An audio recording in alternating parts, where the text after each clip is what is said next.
quizás cada una de estas bienaventuranzas que Jesús comienza a decir, de este discurso social de Jesús.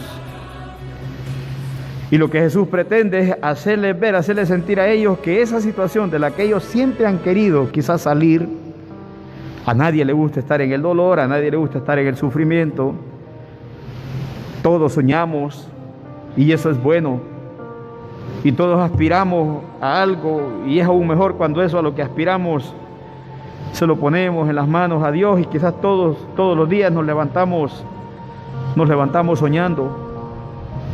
soñando en algo mejor, y quizás ponemos nuestro esfuerzo, nuestras luchas todos los días. ¿Por qué nos levantamos todos los días tan temprano y comenzamos la lucha diaria y comenzamos los esfuerzos diarios? Es porque soñamos y tenemos derecho a soñar y aspiramos a algo diferente. Queremos apuntarle a algo diferente. Todos queremos una situación mejor en nuestra vida. Jesús ha leído eso y ha visto eso en la vida de este grupo de discípulos, de la mayoría de ellos. Jesús conoce sus penas, Jesús conoce sus angustias, Jesús conoce la historia de cada uno de ellos, de estos que van adelante con grandes dificultades. Y resulta que Jesús oye a estos discípulos, en la primera parte los consuela, es un consuelo para ellos, porque resulta que aquellas situaciones humanas, porque la primera parte de las bienaventuranzas es un texto muy antropológico, es decir, muy basado en la historia de la persona, en la vida de la persona. Y resulta que Jesús, los dolores y heridas de la historia humana de la persona, de aquello que la persona quiere huir, de lo que no quiere vivir, Jesús a eso lo eleva a la categoría de felicidad, es decir, de dicha. Y quizás los discípulos, cuando Jesús va diciendo cada frase de esta que Jesús va mencionando, ellos lo que hacen es leer la vida, leer su propia historia, porque Jesús les va haciendo una radiografía de lo que ellos han vivido, de lo que ellos han vivido. Jesús, mirando a sus discípulos, les dice: dichosos ustedes los pobres, porque de ustedes es el reino de Dios. Dichosos ustedes. Imagínense, quizás por lo que ellos siempre se han considerado, y lo que siempre han considerado quizás una desgracia, Jesús lo está redimiendo. Dichosos ustedes si han vivido eso, y sobre todo son dichosos porque a pesar de lo que ellos han vivido, de las dificultades que han vivido, de las pobrezas en todos los sentidos, pobrezas, una pobreza social porque nacieron en un lugar pobre, una pobreza antropológica porque como personas han sido pobres, una pobreza existencial porque su historia ha sido pobre. Y cuando Jesús les dice: dichosos ustedes los pobres, les está redimiendo esa situación de pobreza, porque estos hombres, a pesar de lo que ellos han vivido, no se han dado cuenta que han sido fieles quizás a la única riqueza que han tenido, y es a la fidelidad al reino, a la fidelidad a Dios. Y quizás Jesús, eso es lo que les hace ser dichosos. Y quizás esa única fidelidad, esa gran fidelidad que ellos han tenido, es la que les hace estar en ese momento ahí escuchando a Jesús, es la que les hace estar al lado de Jesús. Y por eso quizás esa es la categoría de dicha. El Papa Francisco le gusta usar un concepto que habla de los pobres, y el Papa Francisco habla de los pobres, y no se refiere a la pobreza existencial o financiera, sino que se refiere a la pobreza espiritual. Y en el concepto del Papa Francisco, los pobres de los pobres no son los pobres de periferia, ni los pobres existenciales, ni los que de situación de pobreza económica, sino que son aquellos que no tienen a Dios. Esos son los pobres de los pobres. Y el Papa Francisco dice que las nuevas periferias son donde se ha radicado la pobreza de la pobreza. Y el Papa Francisco las escribe, la primera la escribe en mayúsculas, la pobreza de la pobreza en minúscula. La pobreza de aquellos que se han empobrecido sin la existencia de Dios. Y esas son las periferias que siguen siendo los pobres de los más pobres. Se empobrecen entre ellos, su misma situación los sigue empobreciendo y siguen siendo menos personas porque no llegan ni siquiera a la categoría de personas a veces.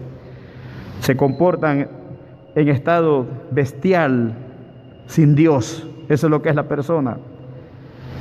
Y en cambio Jesús a estos hombres que han vivido esas situaciones de pobreza y que a pesar de eso ellos han vivido en una fidelidad a Dios, que a pesar de lo que viven, a pesar de lo que han sufrido, estos hombres han mantenido siempre una esperanza, una fe en Dios. Jesús les llama dichosos. Y Jesús les dice, porque ustedes, quizás por eso que han vivido, por la manera como han vivido su historia, ustedes van a llegar a poseer y ustedes van a llegar a tener el reino de Dios.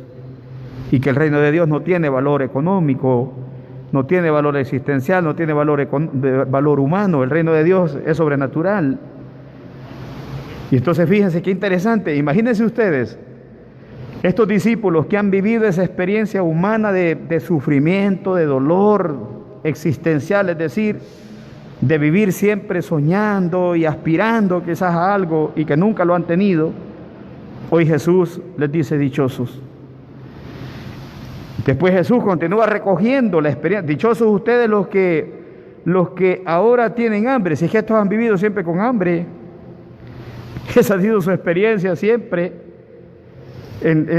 hundidos en el mundo de la pesca, en su trabajo, en un trabajo precario, en un trabajo que quizás consiguiendo para el día, quizás que siempre aspiraban a salir de eso, y viene Jesús y les dice, dichosos ustedes si han vivido eso. Y quizás que nunca, a lo mejor siempre han vivido conformes con lo que tienen, luchando en la vida, esforzándose, saliendo de una situación, metiéndose en otra. Dichosos ustedes, Jesús les va diciendo esto a ellos. Por supuesto, esta clase social a la que pertenecen estos discípulos, esa es la experiencia que han hecho, eso es lo que ellos viven. Pero Jesús les dice a ellos, dichosos ustedes, porque va a llegar el día en que ustedes van a ser saciados. Va a llegar ese día.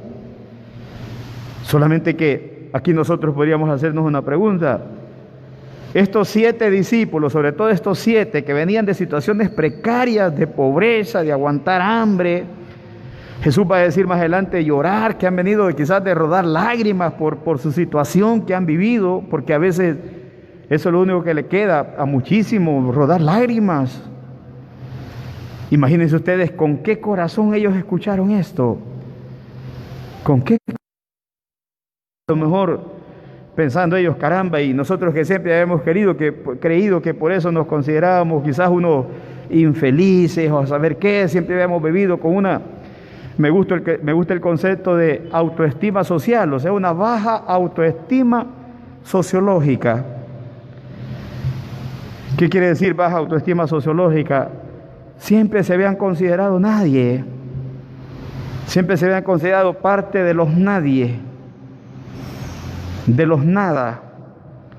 Y Jesús a esto les llama hoy dichosos.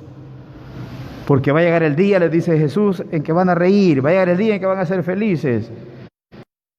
Solamente que quizás nos podemos hacer una pregunta. A estos, sobre todo, estarán mayoría de discípulos, estos 7 discípulos que venían de situación de pobreza. Preguntémonos nosotros, ¿Jesús les cambió esa situación de pobreza?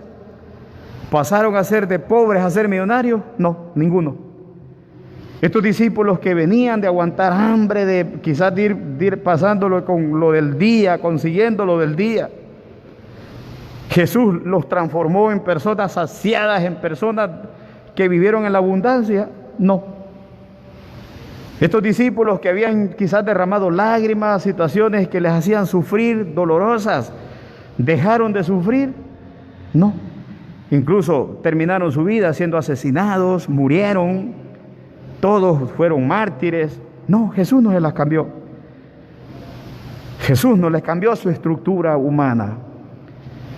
Pero quizás en la mente de los discípulos quedó grabado este discurso de Jesús, de que Jesús les estaba hablando de algo que iba mucho más allá de eso. Y miren qué interesante, aunque a Jesús no le gusta mucho comparar, pero Jesús hoy los compara a ellos, les dice, miren, en cambio vean hacia alrededor, no vean ustedes aquellos que hoy tienen, aquellos que son ricos, que viven en la abundancia. No quiere decir que Jesús esté en contra de los ricos, por supuesto, no quiere decir eso. Miren aquellos que ríen, aquellos que comen, les dice Jesús, no se preocupen por ellos, no se preocupen por ellos, porque va a llegar el día, se va a llegar el día en que ellos eso no lo van a tener, porque quizás fue lo único por lo que se preocuparon por tener, quizás fue lo único.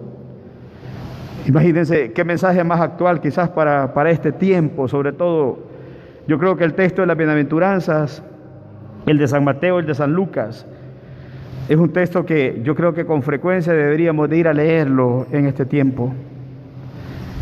La situación que van a comenzar a vivir nuestros países, nuestras tierras. Dicen que es la recesión financiera mundial, porque ya no es solamente en una región, ya no es solamente en una parte del mundo. Y sobre todo la tristeza, porque esa recesión financiera la van a sufrir los pobres de los pobres. Hay regiones, hay naciones que van a salir más rápido de esta situación. Los pobres de los pobres, es decir, naciones, países que ni siquiera son capaces de producir lo que consumen, sino que tienen que pedir, tienen que endeudarse, tienen que prestar. Y sobre todo cuando estos mismos países no son pobres, sino que son empobrecidos. O sea, esos pobres ya tienen poco y lo poco que tienen se los roban, se los quitan. Eso va a aumentar en el mundo los niveles de pobreza.